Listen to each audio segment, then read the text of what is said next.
So, ICC అయితే పాకిస్తాన్ క్రికెట్‌కి అయితే పెద్ద షాక్ ఇచ్చింది. ఏమైందంటే ఇయాల మార్నింగ్ మోసిన్ నక్వీ ఒక ట్వీట్ చేశాడు. సో, నేనైతే మా ప్రైమ్ మినిస్టర్‌తో డిస్కస్‌తో ఉన్నాను. మేము టీ20 వరల్డ్ కప్ ఆడతామో, ఆడమో అని అన్ని ఆప్షన్స్ అయితే ఓపెన్‌గా పెట్టుకున్నాం. ఈ వీకెండ్‌కి 31కి డిసైడ్ చేస్తామని అయితే చెప్పాడు. సో, దానికి హిందుస్థాన్ టై ప్రకారం ఏమైందంటే ఒకవేళ పాకిస్తాన్ టీ20 వరల్డ్ కప్ ఆడకపోతే దాన్ని రిప్లేస్ చేసేది బంగ్లాదేశ్ అని. సో, ఎందుకంటే బంగ్లాదేశ్ డిమాండ్ చేసిందేంటి మేము శ్రీలంకలో వరల్డ్ కప్ కావాలని. అండ్ పాకిస్తాన్ అన్ని మ్యాచ్‌లు ఎక్కడున్నాయి శ్రీలంకలో ఉన్నాయి.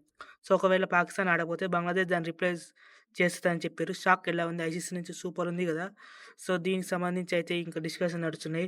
సో, పాకిస్తాన్ ఒకవేళ మేము ఆడము అంటే డైరెక్ట్ బంగ్లాదేశ్ రిప్లేస్ చేస్తది. సో, వాళ్ళకే బొక్క. వాళ్ళైతే బంగ్లాదేశ్ సపోర్ట్‌గానే వరల్డ్ కప్ అయితే బాయ్కాట్ చేస్తామన్నారు. సో, వాళ్ళు ఆడకపోతే బంగ్లాదేశ్ వచ్చేస్తది. సో, మధ్యలో ఈళ్ళు జోకర్ నా కొడుకులు. సో, ఈళ్ళకంతా ఏముండదు. అండ్ అలాగే ఒకవేళ మేము వరల్డ్ కప్ ఆడతాం ఇండియాతోని మ్యాచ్ ఆడమన్నా సో, పాకిస్తాన్‌కి $38 బిలియన్ లాసు. ఎందుకంటే బ్రాడ్‌కాస్టింగ్ ఛానెల్స్.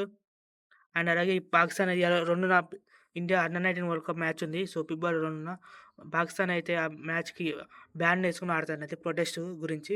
సో, చూద్దాం ఎందాక ఆడుతదో. వీళ్ళు జోకర్లు మామ. వీళ్ళతోటి ఏం గాదు. అన్నీ అంటారు లాస్ట్‌కొచ్చి వరల్డ్ కప్ ఆడతారు. సో, ఏషియా కప్‌లో చూసాం. మేము మ్యాచ్ ఆడం, అది ఆడం అన్నారు. వచ్చిర్రు సక్ సప్పురంగా మ్యాచ్ ఆడిర్రు. 3 సార్లు కొట్టించుకుర్రు ఎళ్ళిపోయిర్రు. వీళ్ళతో ఏం గాదు. వీళ్ళంతే జోకర్లు. సో, ఐసీసీ అయితే మామూలుగా లేదు గదా! సో, ఎవరితోనైతే ఎవరి కోసమైతే పాకిస్తాన్ చేస్తుందో వాళ్ళనే రిప్లేస్ చేస్తామని చెప్పిర్రు. సో, ఇదైతే సూపర్ ఉంది న్యూసు. పాకిస్తాన్ ఆడకపోతే డైరెక్ట్ బంగ్లాదేశ్ వచ్చేస్తది. ఎందుకంటే వాళ్ళకి గావాల్సిన డిమాండ్ ఏంటిది? మాకు మ్యాచ్ అవన్నీ మాకు శ్రీలంకలో గావాలని. సో, పాకిస్తాన్ అన్ని మ్యాచ్‌లు ఏడ ఆడుతుంది? శ్రీలంకలో. ఒకవేళ పాకిస్తాన్ ఆడపోతే దాన్ని రిప్లేస్ చేసేది బంగ్లాదేశే. ఎట్లుంది? సో, ఐసీసీ దెబ్బ.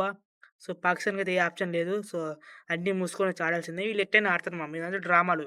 సో, ఇండియా మీద బురద జల్లాలని, ఇండియా మీద నెగిటివిటీ తీసుకురావని ఇవన్నీ. సో, వీళ్ళకేం చేత కాదు. 100కి 100% ఆడతారు. ఇవన్నీ మాటలే. సో, వస్తారు మళ్ళొస్తారు మేము ఇండియాతో మ్యాచ్ ఆడమంటారు. అని అంటారు. లాస్ట్‌కొచ్చి ఆళ్ళే మ్యాచ్ ఆడతారు, ఓడిపోతారు. ఆ గ్రూప్ స్టేజే అంతకుమించి 2, 3 మ్యాచ్‌లే. వీళ్ళు అంతకన్నా ఎక్కువ ఆడరు. అది ఆళ్ళతోటి కాదు ఇట. సో, చూద్దాం. పాకిస్తాన్ అయితే మామూలుగా లేదు. ఐసీసీ అయితే ఆడుకుంటుంది. ఇంకా అప్డేట్స్ ఉంటే చెప్తాను మామ. ఫాలో కండి.